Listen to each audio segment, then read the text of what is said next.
Today, guys, we're going to do a little bit of theory crafting. Yes, you heard right. And you guys like it when we theory craft on this channel because it makes us a little bit more unique than everyone else that honestly just looks at two heroes and goes, yes, this is the only way you're going to play them. You're going to run Magrat and Zeta and nothing else, right? You can't do anything else.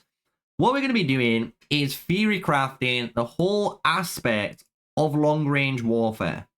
Because the one thing with long-range warfare, if you're a marksman main, is the artifact issue.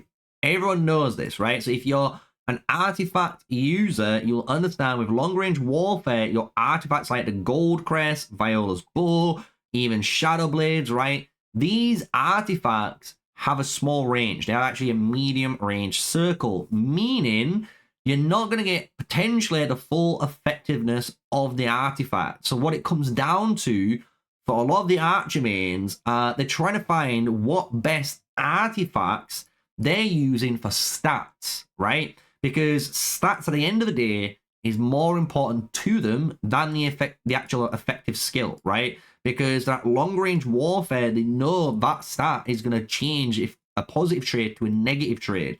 So you've seen, obviously, people run stuff like the Viola's bow. This is a really powerful artifact. It's going to give you can see, over 50% bonus HP. If you've got it level 5, 5% damage taken reduction 2 on top, your archer is super, super tanky, right? But I was theory crafting and obviously talking to Keto with, good archer mains, we like chatting about archer stuff. And obviously you mentioned about the obvious artifact that I'm going to bring up in a moment. But it made me think, why are we not using stat-based artifacts, right? That's where the theory craft comes in, because the thing is, if we go down to the epic section, we have an epic artifact called the Archery Master's Manual. And in all case scenarios, this gets outperformed by everything. It honestly gets outperformed by everything, right? Because you're not bothered about the stats.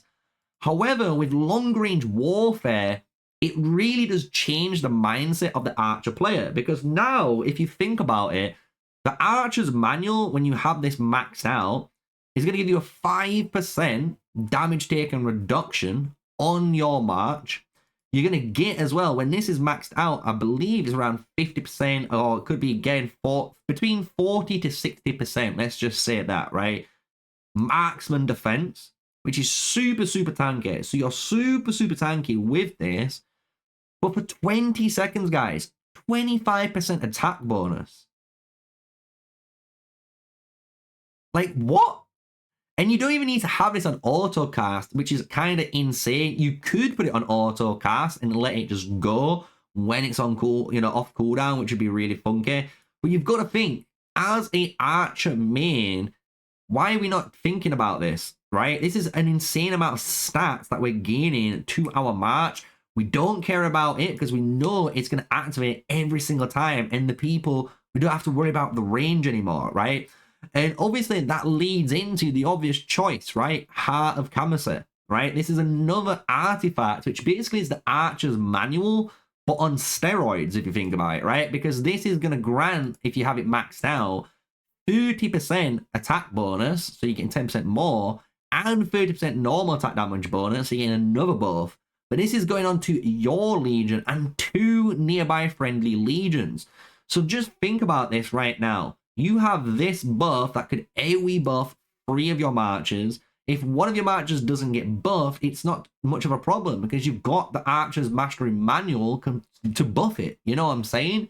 And even if that march does get the buff, right, it gets the Earth and Judgment buff, guess what? This is only for 10 seconds. So after 10 turns, when you see that buff go down, guess what? Just trigger your Archer's Master Manual and you've got another 25% attack bonus, right? For that 20 seconds. It's kind of cracked. And it really did make me think about artifact setups with archers. And with that, I'm going to bring up my, archer setup here. And I'm going to change it because the thing is, if we got rid of this march, which I do think we get rid of, if we were going to run something like this, right, on my Magrat, I would honestly run something like Archer's Master's Manual. I'm going to be honest, because just think about your Magrat. your Magrat's just become super tanky. She's got more defense. She's got more damage taken reduction. And when you trigger it, if you count, just think, if you go 1, 2, 3, trigger steady shot, the 4th shot is going to have 25% attack, and then the 450% damage bonus is also going to get this, right? So you're guaranteeing yourself instant value from it, and it's going to keep going and keep going. So in reality, if you time this correctly, on the 4th shot on the 1st second, you can technically roll this 4 times. So your 450% has an attack increase of 25% on top, which is great. Absolutely great. So just to put it there, this is kind of what you could be running on your marches, right? If we run something like this, boom, Heart of Kamasi, Archer's Manual Mastery. We run the Rattle Spear still, and what I am personally going to run is Viola's Bow. It sounds crazy, but I actually think this is the best Archer artifact setup currently in the game, especially with Long-Range Warfare, because the thing is, with Viola's Bow, you're getting 50% HP, you're getting amazing damage dealt reduction, and the thing is, if those infantry run in, right, if for some reason the infantry get through yours and they start to run in, and you know they're going to try to taunt you, and they're going to try and stun you, well, if you have this on, you're going to delay them for 10 seconds. So when they're about to hit you, boom, hit the Viola's Bow. They've got no taunt. They've got no shield of sturdiness. They've got no artifact for 10 seconds. And you're most likely going to melt them because of it, right? Because everyone's going to be able to focus on that. And I think that utility itself is so much more important than anything else, right? If you're going to run a 5th Archer March, maybe you do, right? Maybe you switch this out for the Gilded Crossbow. I'm going to be honest, because the Gilded Crossbow does mitigate HP, and it has, I think, a very large range for once, which is like really scary that it has that. So you might want to run this as a DPS option, but I am not, right? I'm not going to do that. I'm playing a very utility team-based way, right? And you'll notice I've kept Rattle Spear for that same reason. Rattle Spear has that defense break, right? Whenever I defense break someone, I'm also going to ignore an additional 10% of their defense. All of this is really important in long-range warfare, because in long-range warfare, my Kanara Nico is going to try and defense break you with their normal attacks. So you can see why all of these artifacts and me making this video on all theory crafting, you know, kind of talking a bit of bullshit and nonsense and having a bit of fun with the game. Hopefully you understand where I'm going with it, right? Because I don't think, especially if you're a player like myself, right, and you're looking at all your artifacts, I've got a level 1 Gilded Crossbow, I've got a level 1 Gold Crest, you know what I mean, right?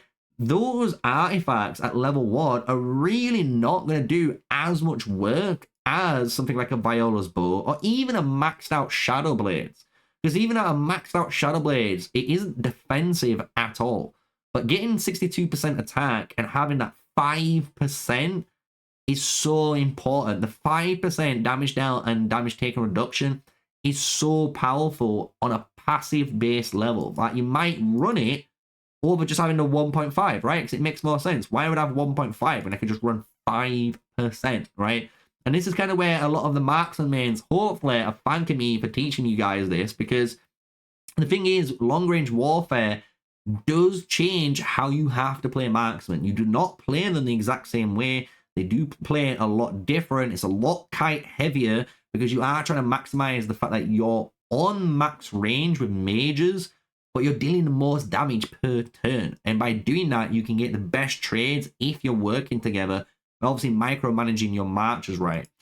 So, I hope you guys have enjoyed it. I want to know your thoughts down below. What do you think about the Archery's Master's Manual? I am going to do some testing. I'm going to put my money where my mouth is, right? I'm not just making this video just to fill out content.